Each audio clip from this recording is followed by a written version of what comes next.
So we're finally back with another episode of Producing For, the series where we create a full R&B track from scratch, verse, pre-chorus, chorus, and even a bridge, because it ain't R&B without a bridge. In this video, we'll be producing for an artist like Usher, covering all aspects of the production from top to bottom. You'll find links to all of the sounds and plugins used throughout the video down in the description below. We're going to build this track section by section, starting with the chorus, but be sure to stick around till at least the bridge, because I promise this one is going to go off.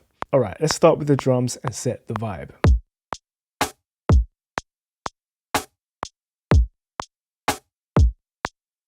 We're using a pretty quick tempo, but our spaced out kick placement here gives us a slower, more laid back feel that we're going to follow with the bass.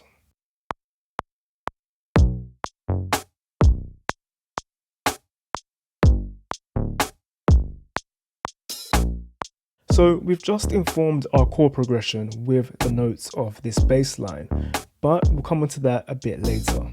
And I also added in some in-between notes that we can play off with our chords and other elements too. But for now, let's work on the melody.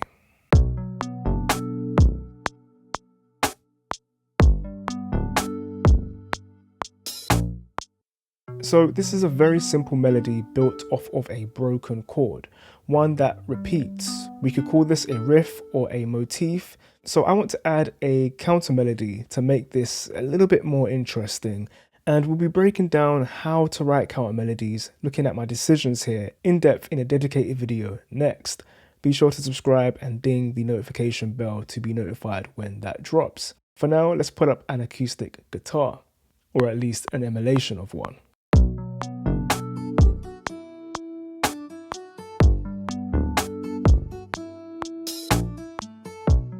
With guitar work like this, you might want to record in a real guitar, but I'm not too concerned on how real or fake it sounds when it comes to this type of R&B.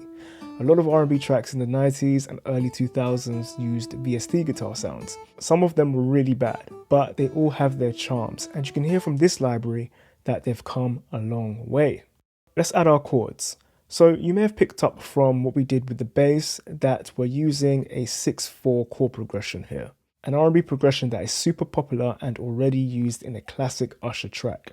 If you know what track that is, comment down below.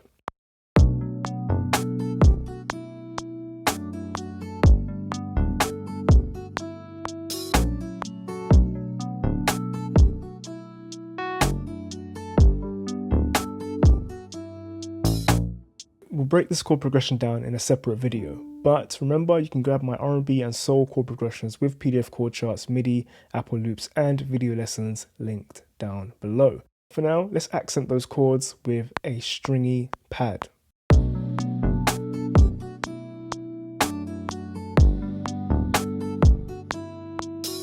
So here we're just hitting the main chords, the 6 and the 4, without any passing chords. I'm stabbing the notes here, so short staccato notes, but the sound carries on for a little, filling in those gaps. In fact, let's add one more pad to shore up those gaps even more.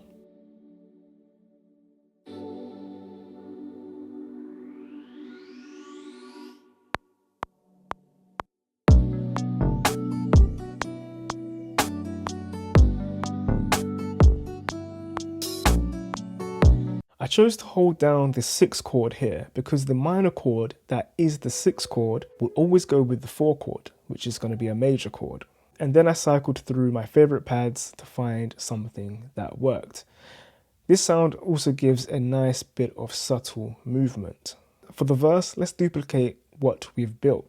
Remove the guitar counter melody, remove the pads we've just added, and remove the passing chords from our progression. I often like to change the chord progression on the pre-chorus, but we'll save that for the bridge on this occasion. Instead, we can introduce another sound and an additional counter melody.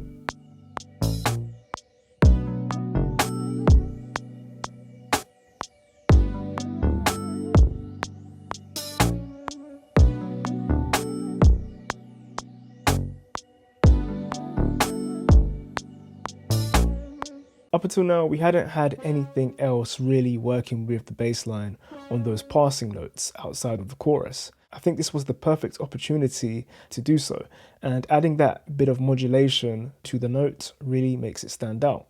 You may have noticed that I brought back the pads here too, to create a bit of contrast from the verse.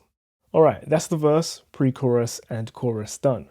It's time for the bridge. If you've watched any of my tutorials on bridge writing, you'll know it's always a great idea to start on a fresh chord. Either a chord that you haven't started a progression on, or even better, a chord you haven't played at all for the ultimate contrast. I'm going to start this with a 7-3-6 movement. Again, you can grab my chord progressions via the link down in the description below.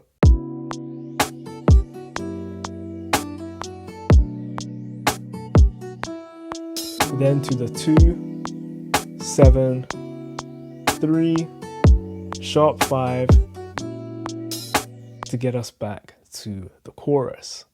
Let's follow that with the stringy pad and bass.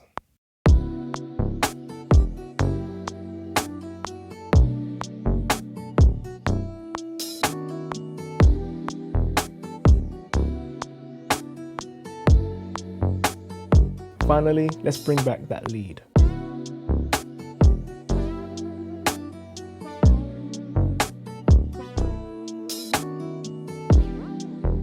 Let me know what you think of the track. If you made it this far, then you'll definitely enjoy producing for Chris Brown.